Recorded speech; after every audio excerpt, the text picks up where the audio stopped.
Assalamualaikum warahmatullahi wabarakatuh. Selamat pagi, selamat siang, selamat sore, dan selamat malam teman-teman semuanya. Kami dari kelompok yang menyampaikan materi mengenai transactional leadership. Kelompok kami terdiri dari 5 anggota, dengan anggota yang pertama ada Devita Nur Aini, NIM terakhir 100, kemudian ada Kevin Yahaya dengan NIM terakhir 017, Herman Joseph NIM terakhir 149, Rika Novia NIM terakhir 019, dan Ganisa Alfiani Bastian dengan NIM terakhir 157. Hari ini, transactional leadership akan membahas 4 hal. Yang pertama ada definisi dan konsep, yang kedua ada karakteristik, yang ketiga ada transactional behavior, dan kemudian kita akan membahas mengenai perbedaannya. Definisi dan konsep. Transaksional merupakan gaya kepemimpinan di mana pemimpin yang memotivasi para bawahan menuju ke sasaran yang ditetapkan dengan memperjelas persyaratan peran dan tugas. Menurut Bas dan Avolio, rumusan asli dari teori ini mencangkup 2 jenis perilaku transaksional, yaitu imbalan kontingen dan yang kedua adalah manajemen pengecualian. Teori kepemimpinan transaksional menyatakan bahwa leader dan atau bawahan dapat saling melaksanakan power dan pengaruh yang dilaksanakan dalam satu proses pertukaran yang saling menguntungkan. Sebagai contoh, seorang leader memiliki informasi penting atau di pihak lain seorang bawahan memiliki keahlian khusus dalam memecahkan masalah-masalah penting dalam organisasi. Kondisi ini mendorong kedua belah pihak untuk bernegosiasi yang saling menguntungkan, sehingga pemimpin bertransaksi dengan bawahan. Kepemimpinan transaksional memotivasi pengikut dengan menarik kepentingan pribadi mereka dan bertukar manfaat. Contohnya untuk seorang pemimpin politik, kegiatan ini termasuk menyediakan pekerjaan, subsidi, kontrak pemerintah yang menguntungkan, dan dukungan untuk undang-undang yang diinginkan dengan imbalan kontribusi kampanye dan suara untuk memilih kembali pemimpin. Bagi para pemimpin perusahaan, kepemimpinan transaksional berarti memberikan gaji dan tunjangan lainnya sebagai imbalan atas upaya kerja. Hal ini bisa melibatkan nilai-nilai yang relevan dengan proses pertukaran seperti kejujuran, keadilan, tanggung jawab, dan timbal balik. Bruns mengidentifikasi bentuk ketiga dari pengaruh kepemimpinan berdasarkan otoritas yang sah dan penghormatan terhadap aturan dan tradisi. Organisasi birokrasi lebih menekankan bentuk pengaruh ini daripada pengaruh berdasarkan pertukaran atau inspirasi. Nah, kepemimpinan transaksional melibatkan proses pertukaran yang dapat menghasilkan kepatuhan pengikut terhadap permintaan pemimpin tetapi tidak mungkin menghasilkan antusiasme dan komitmen dalam tujuan tugas. Baik, kemudian mengenai transactional behavior, di mana di sini membahas tentang behavior dari leader dalam transactional teori, terbagi menjadi yang pertama ada contingent reward behavior dan juga passive management by exception. Untuk yang contingent reward behavior, di sini klarifikasi pekerjaan untuk mendapat insentif yang mempengaruhi motivasi. Maksudnya adalah di sini pemimpin cenderung menggunakan konsep rewards dan punishment untuk membentuk perilaku bawahannya. Dan perilaku yang dipilih ini cenderung konstruktif, lebih aktif dan efektif, di mana pemimpin mengembangkan peran yang terdefinisikan dengan baik dalam organisasi serta ekspektasi untuk meraih tingkat performa yang diinginkan. Jadi kuncinya untuk contingent reward behavior adalah penggunaan reward dan punishment. Yang kedua ada passive management by exception atau MBEP. Jadi di sini adalah menanggapi penyimpangan menggunakan hukuman dan tindakan yang jelas dari standar kinerja yang dapat diterima. Di sini perilakunya itu cenderung lebih efektif dan korektif, di mana fokus pemimpin adalah pada masalah setelah masalahnya terjadi dan mengidentifikasi masalah tersebut. Jadi pemimpinnya ini menyelesaikan masalah dan mengambil tindakan di saat masalah tersebut sudah jelas diketahui.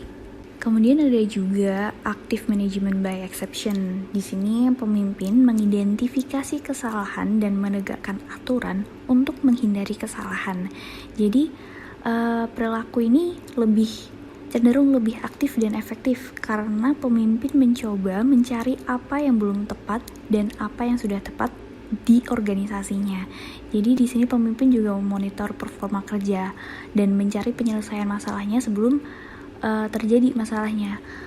Jadi kuncinya kalau pasif itu masalahnya dulu yang muncul, kemudian pemimpinnya mencari solusi, dan aktif manajemen ini lebih ke arah mencegah dulu sebelum ada masalah itu timbul.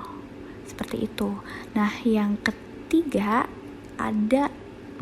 keempat ada laissez-faire atau LF, di mana pemimpin ini memiliki sikap peduli yang pasif terhadap tugas dan bawahannya. Jadi karena cenderung pasif, jadi perilaku ini tuh juga cenderung tidak efektif. Karena apa? Tadi pemimpinnya menghindari tanggung jawabnya terhadap tugas dan hal yang berkaitan dengan kepemimpinan, bahkan dia sering absen saat dibutuhkan. Itu untuk yang LF. Selanjutnya, ada karakteristik menurut Hegel dalam bukunya yang mengatakan bahwa proses pengaruh yang mendasari untuk transaksional dan transformasional kepemimpinan tidak dijelaskan dengan jelas, tetapi mereka dapat disimpulkan dari deskripsi perilaku dan efek pada motivasi bawahannya. Nah, proses pengaruh utama untuk kepemimpinan transaksional dari situ mungkin ialah kepatuhan instrumental. Yang kedua, ada karakteristik menurut Bass. Di sini saya mengambil 4 topik, yaitu yang pertama ada contingent reward, di mana contingent reward ialah kontrak pertukaran penghargaan untuk usaha pegawai atau individu atas kinerja yang baik. Yang kedua ada active management by exception, di mana artinya ialah mengambil tindakan perbaikan setelah melihat dan mencari kesalahan atau penyimpangan dari aturan atau standar perjanjian. Yang ketiga, ada passive management by exception, di mana hal ini dilakukannya intervensi terhadap pegawai atau individu jika kinerja tidak mencapai target atau tidak sesuai standar. Dan yang terakhir ada laissez-faire, yang cenderung menghindari pengambilan keputusan karena melepaskan tanggung jawab. Selanjutnya, ada karakteristik menurut Odomero. Yang pertama, pemimpin transaksional menggunakan hadiah dan hukuman untuk mendapatkan kepatuhan dari bawahan mereka. Yang kedua, mereka motivator ekstrinsik yang membawa kepatuhan minimal dari bawahan.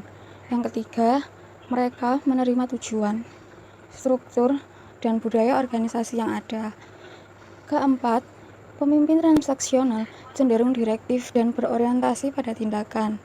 Kelima, pemimpin transaksional bersedia bekerja dalam sistem yang ada dan bernegosiasi untuk mencapai tujuan perusahaan organisasi. Keenam, mereka cenderung berpikir di dalam kotak ketika ada masalah. Ketujuh, kepemimpinan transaksional pada dasarnya pasif. Dan yang terakhir, perilaku yang paling terkait dengan jenis kepemimpinan ini sedang menetapkan kriteria untuk memberi penghargaan kepada bawahan dan mempertahankan status quo. Selanjutnya, kita akan membahas mengenai perbedaan antara transactional leadership dan juga transformational leadership. Karena kedua jenis kepemimpinan ini sering digunakan untuk menjelaskan bagaimana kepemimpinan dapat mempengaruhi karyawannya. Padahal, menurut Bass, kepemimpinan transformasional dan transaksional ini merupakan proses yang berbeda. Untuk lebih mudahnya, kita akan melihatnya ke dalam 4 hal. Yang pertama yaitu berdasarkan fokusnya, kemudian berdasarkan apa yang diperhatikan, kemudian berdasarkan sumber motivasi karyawannya, dan juga berdasarkan apa outcomes atau pengaruh kepemimpinan tersebut terhadap karyawannya. Pada transactional leadership, kita bisa lihat bahwa fokusnya yaitu berada pada tujuan atau goals. Maka, pemimpin akan lebih memperhatikan pada proses dan memastikan semuanya tetap berjalan sesuai dengan yang seharusnya. Sedangkan pada transformational leadership, fokusnya berada pada visi. Maka, pemimpin lebih memperhatikan pada kebutuhan pengembangan individu di dalamnya untuk menciptakan adanya perubahan positif pada karyawannya dan juga untuk memberikan adanya perubahan atau untuk memberikan atau mereformasi organisasinya. Kemudian, kita lihat untuk memotivasi kinerja individu karyawannya, pada transactional leadership, mereka menggunakan yang namanya exchange model, di mana karyawannya ini dapat bekerja untuk mencapai tujuan melalui pemberian penghargaan dan juga hukuman yang telah ditetapkan oleh pemimpin. Karena itu, outcomes dari transactional leadership ini yaitu kepatuhan, di mana karyawannya ini melakukan tindakan yang diminta oleh pemimpinnya dengan tujuan untuk memperoleh imbalan atau untuk menghindari dari hukuman. Namun, hal ini tidak memberikan pengaruh pada peningkatan antusiasme dan juga komitmen dari karyawannya untuk mengerjakan atau untuk mencapai tujuan dari organisasinya. Sedangkan dalam transformational leadership, pemimpin akan menggunakan karismanya untuk memotivasi kinerja karyawannya. Karisma dalam hal ini dapat terlihat dalam banyak hal, seperti kepercayaan, kesetiaan, kekaguman, rasa hormat, dan sebagainya. Nah, outcomes dari kepemimpinan ini yaitu adanya peningkatan motivasi intrinsik dari dalam diri karyawannya. Menurut Bas, karyawan dari transformational leadership ini akan lebih sadar mengenai pentingnya hasil tugas, sehingga mereka lebih terdorong untuk memprioritaskan organisasi karena mereka menyadari bahwa tujuan yang diperoleh dari tugasnya ini juga dapat mengembangkan diri mereka. Baik, untuk selanjutnya saya akan menjelaskan mengenai salah satu sosok terkenal yang dikenal menggunakan gaya kepemimpinan transactional leadership. Baik, sebagai seorang pemimpin transactional, Bill biasanya mengunjungi tim produk yang baru direkrut, dan mengajukan pertanyaan sulit sampai dia puas bahwa tim berada di jalur yang benar dan memahami tujuannya. Dilansir dari salah satu website yaitu Communication Theory pada tahun 2020, sebelum bertransformasi menjadi sosok pemimpin yang transformasional, Bill sebelumnya dikenal sebagai sosok yang ketat dalam komando. Dia mendelegasikan dan membimbing karyawannya tentang apa yang sebenarnya Bill butuhkan dan bagaimana hal itu dapat dikerjakan, yang akhirnya memberikan karyawannya sedikit kebebasan. Kontrol memainkan peran sentral dalam kepemimpinan transaksional. Bill Gates selalu fokus pada penyelesaian tugas di tangan untuk pencapaian target yang efisien dan cepat. Dari tindakan Bill ini yang bisa kita lihat dari dia mengunjungi tim produk yang baru direkrut, Bill memastikan fokus tujuannya yang identik dengan memperhatikan proses dan memastikan semua tetap berjalan lancar sesuai dengan seharusnya. Dengan Bill dikenal sebagai sosok yang ketat dalam komando, outcomes yang diberikannya adalah kepatuhan karyawan yang identik dengan gaya kepemimpinan transaksional. Mungkin kalau kalian tahu ya, salah satu quotes yang bertebaran di media sosial seperti Instagram mengingat kata-kata I choose a lazy person to do a hard job because a lazy person will find an easy way to do it. Aku memilih orang malas untuk melakukan pekerjaan berat karena mereka tahu cara mudah untuk melakukan pekerjaan tersebut. Ya mungkin Bill Gates percaya dan saya percaya bahwa hal ini merefleksikan orientasi Bill terhadap tujuan atau goals perusahaan untuk memastikan semuanya tetap berjalan dengan lancar. Dan mungkin dia percaya bahwa orang malas itu bisa menemukan cara yang efisien dan cepat gitu. Karena mereka terlalu malas, mereka tidak mau membuang waktu mereka, jadi mereka akan menggunakan cara alternatif yang memang cepat dan efisien. Tapi itu masih berbasis hipotesis, mungkin bisa jatuh sebagai cocokologi, tapi itu yang hanya bisa saya sampaikan. Terima kasih. Adapun referensi yang kelompok kami ambil yaitu yang pertama, Communication Theory tahun 2020 dengan judul Transactional Leadership Theory yang diterbitkan Communication Theory dan dapat diakses melalui https://www.communicationtheory.org/transactional-leadership-theory. Yang kedua ada milik Davis B yaitu tahun 2021 bulan Juni dengan judul How is Bill Gates a Transactional Leader yang diterbitkan oleh morganizing.org dan dapat diakses melalui link https://www.m4organizing.org/how-is-transactional-leader. Yang ketiga ada bukunya Odomeru J.A. dan Ogdona I.G.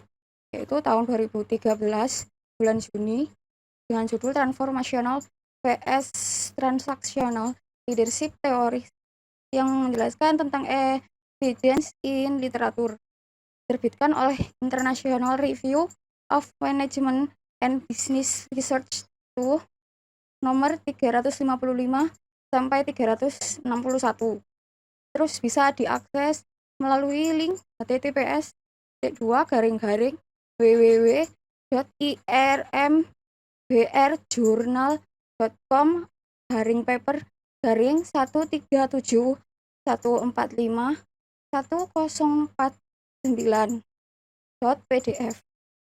Dan yang terakhir ada Google G tahun 2010 dengan judul Leadership in Organization yang versi ke-7, diterbitkan di New Jersey Prentice Hall.